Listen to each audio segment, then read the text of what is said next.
एक गांव में मुकेश नाम का एक आदमी अपने परिवार के साथ रहता था।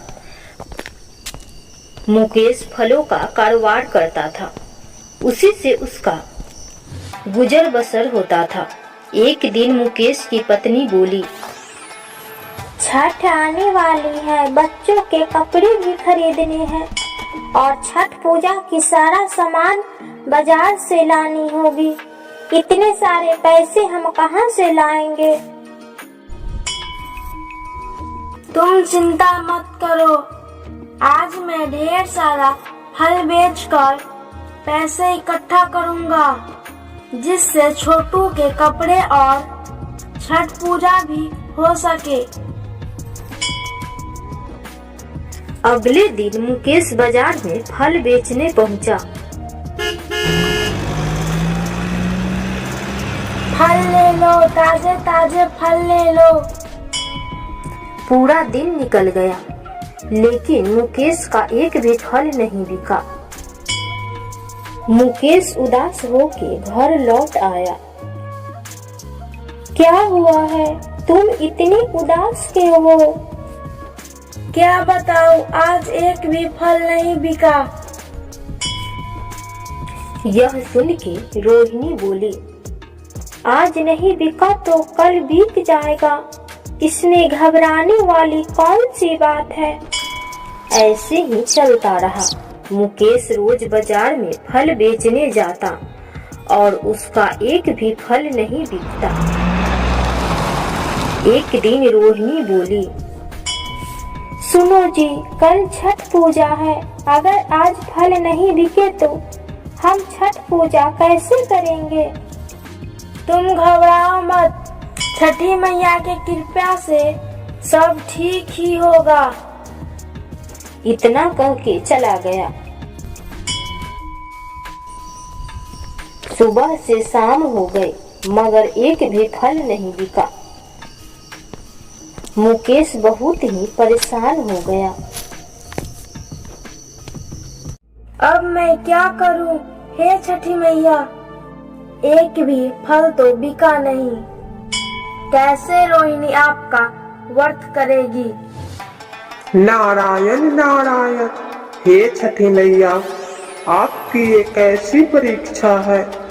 माते, अब तो अपने भक्तों की सहायता करो माँ। दिव्यश्री, हमारा कोई भी भक्त जो छठ पूजा का व्रत रखता है, उसका हर मनोकामना पूरी हो जाती है। हमारे लिए सारे भक्त प्रिय हैं।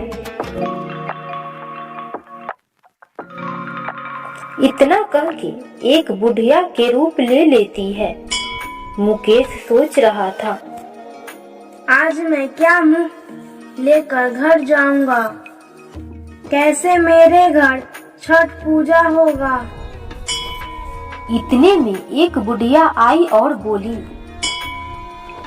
बेटे, मुझे कुछ फल चाहिए, मगर मेरे पास पैसे नहीं है।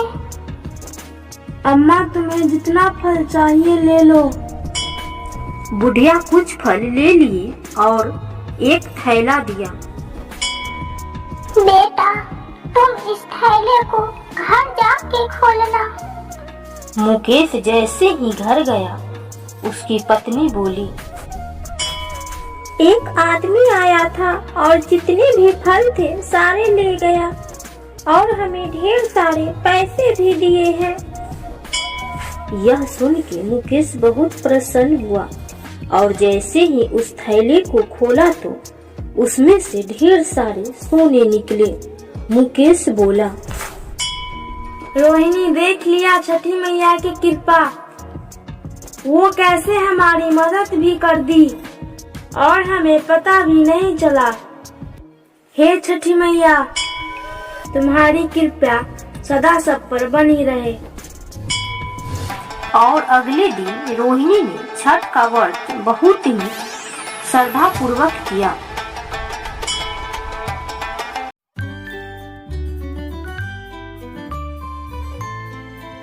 एक जंगल में एक हाथी और एक सियार रहता था।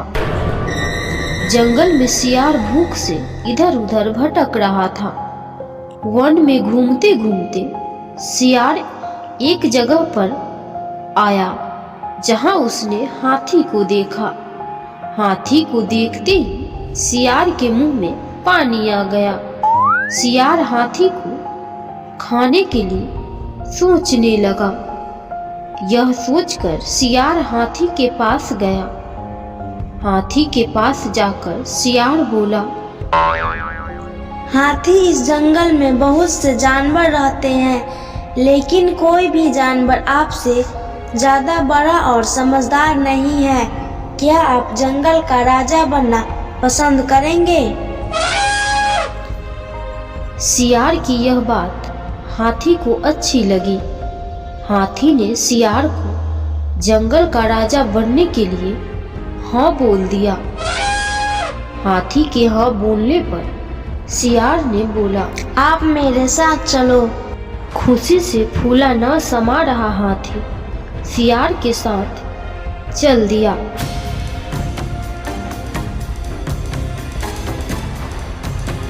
सियार हाथी को एक तालाब के पास ले गया। सियार बोला, आप तालाब में नहाने के लिए उतर जाओ। तालाब में बहुत ही दलदल था। राजा बनने की खुशी में हाथी तालाब में उतर गया। तालाब में उतरते ही हाथी धंसने लगा। हाथी सियार से बोला कि ये तुम मुझे कैसे तालाब में ले आए? मैं इसमें धंसता ही जा रहा हूँ। सियार यह सुनकर जोर जोर से हंसने लगा। सियार बोला कि मैं तुम्हें अपना शिकार बनाना चाहता था, इसीलिए मैं तुम्हें तालाब में लाया। यह सुनकर हाथी मायूस होकर रोने लगा। हाथी ने तालाब से बाहर निकलने की बहुत प्रयास किया, लेकिन बाहर नहीं निकल पाया।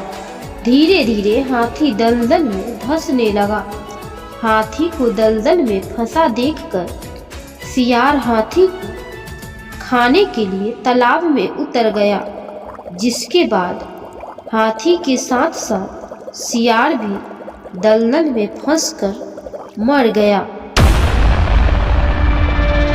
कहानी की सीख। उपरोक्त कहानी से हमें यह शिक्षा मिलती है कि जो दूसरों के लिए गड्ढा खोदता है वह स्वयं भी उस गड्ढे में गिरता है।